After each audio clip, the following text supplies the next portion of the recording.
An EMP attack, they say, is an intense burst of electromagnetic radiation. It can be triggered by detonating a nuclear weapon at high altitude, a weapon that could be launched by a rogue nation or a terrorist group with access to it. Detonated low to the ground, atomic weapons have a devastating physical shock. But detonated miles up in the atmosphere, experts say, the main impact is electrical, energy that doesn't kill people but spreads like lightning, striking any electrical grid or circuitry, feeding into them, burning them out. Whole cities could go dark. That means no water. That means no food. That means no telecommunications. That means no transportation. That means no medical supplies.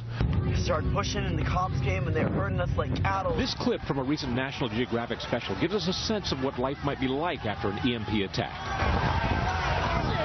The United States has great strength and patience, but if it is forced to defend itself or its allies, we will have no choice but to totally destroy North Korea.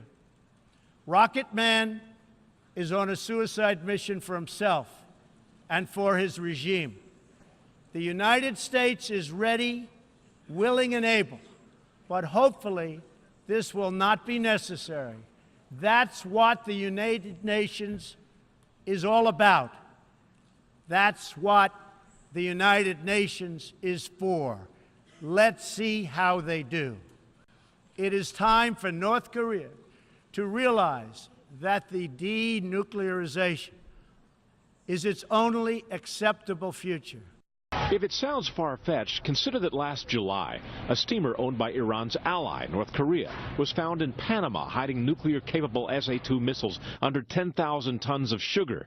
Experts believe Russia has given EMP technology to North Korea. Our sun also produces EMPs through coronal ejections.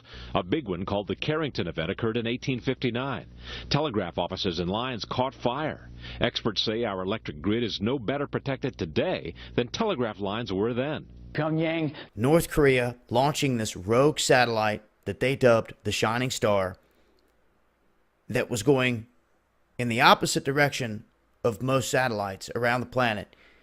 The U.S. military was watching it, saying it was going to start tumbling and fall out of the sky.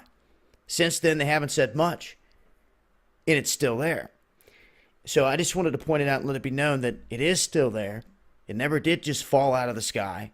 After going and looking and following the link from that video that I put out on it, sure enough, they're still tracking it, KMS-4, and it's making passes over the United States. As you can see here, it looks like New England is what it's going to pass over next time it comes around, and then right over the middle of the United States. And it makes several passes. You can come here and look at the 10-day predictions from your location. So this thing is making its passes over the U.S. It's going to continue to do this. The truth of the matter is no one knows what's aboard it. Period. And the one thing that's always loomed in my mind, because this thing flew right over the Super Bowl area during one of the last Super Bowls, was, what if they do have like an EMP type of something on this?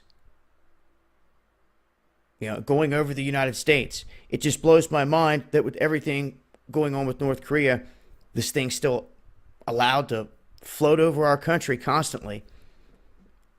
And they've done nothing about it.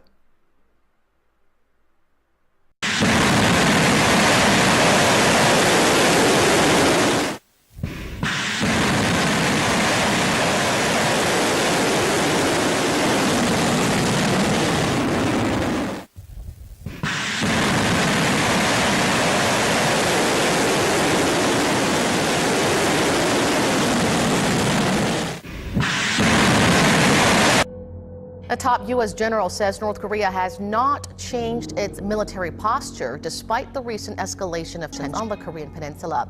But he also says the regime remains a clear and present threat to the United States with a capability to strike the mainland with ballistic missiles. Something that General Hyten said is something I've also said in public is that whether it's 3 months or 6 months or 18 months, it is soon.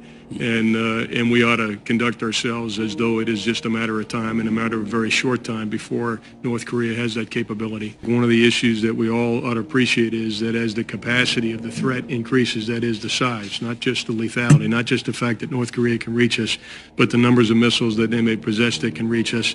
And what we need to be concerned about is ensuring that our ballistic missile defense capability keeps pace with that threat.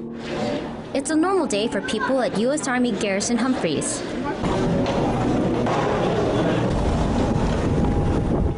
Well, not exactly. A civil defense drill is taking place in which the military police on post make sure everyone seeks shelter in place. And traffic is at a halt. But this isn't the first time a drill like this has happened. We do this exercise monthly basis. The main reason why we wanted to do this exercise is to exercise the emergency service and security personnel to improve response time and efficiency in securing the installation.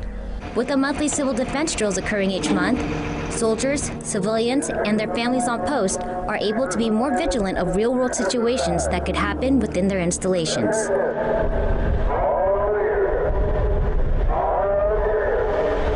Senior Airman Angeline Pangilinan, USAG Humphreys, Republic of Korea.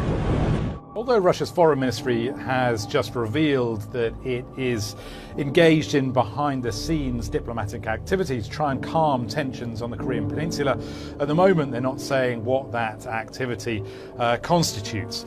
The Russian position at the moment is that it believes that sanctions are essentially running out of steam. It has voted for sanctions twice recently in the UN Security Council, but I don't think it's going to go any further.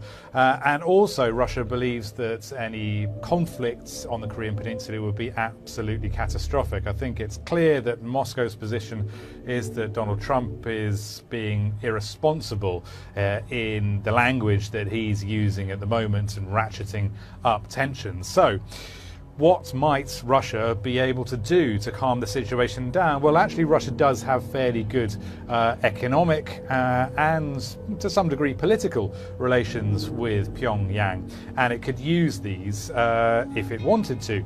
So perhaps it believes that the carrot is the best way forward rather than the stick that Mr. Trump seems to favour. If you read people like Dmitry Trenin, who's the head of the Carnegie Center here in Moscow, he thinks that perhaps Moscow could persuade North Korea not necessarily to give up its nuclear weapons, because that's unlikely to happen. Vladimir Putin has said that the North Koreans would eat grass before Pyongyang gave up its nukes, but more that Moscow could persuade Pyongyang to put into place some kind of strategic restraint, and it could do that by offering it economic sweeteners. It could maybe do gas deals with North Korea. It could maybe restore rail links and also boost the number of North Korean workers who are currently working in Russia. Things that can actually help the North Korean economy and persuade Pyongyang that the march to war is not in anyone's best interests.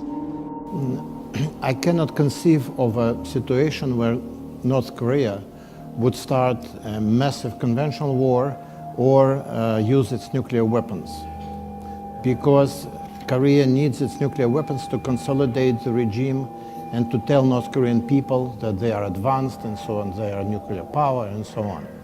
But I can easily conceive of North Korea continuing testing nuclear weapons and developing intercontinental ballistic missiles.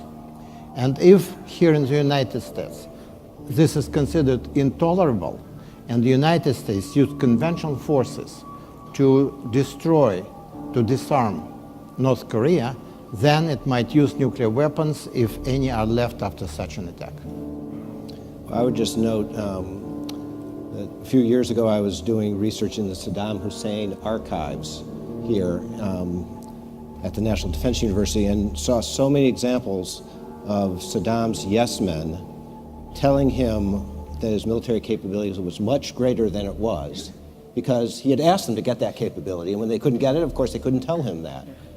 I worry, for example, when you see the pictures of Kim Jong-un with his generals and missiles on the drawing boards launching towards the United States, that may just be pure propaganda, but it could also be propaganda for their lone leader. And in these scenarios, I think we need to worry very deeply about how much understanding he has of his own military limitations. But as little as he has of the understanding, he cannot imagine that North Korea would survive after American retaliation. This is a scary scenario because I've been talking to a lot of people say they're actually surprised that North Korea hasn't lobbed a missile at Guam or Hawaii or Japan or Seoul. But this is something they could do that might be a more grave, have a more grave outcome than a nuclear bomb blowing up in the continental U.S. Yeah, this kind of an H-bomb, an EMP or an HEMP, as the computer people call it, is the worst case scenario. That is a nuclear holocaust. And it would be a situation where a hydrogen bomb is dropped over the contiguous United States and it completely disrupts the electric grid in this country, meaning no access to any electricity, to running water, to any, to the internet.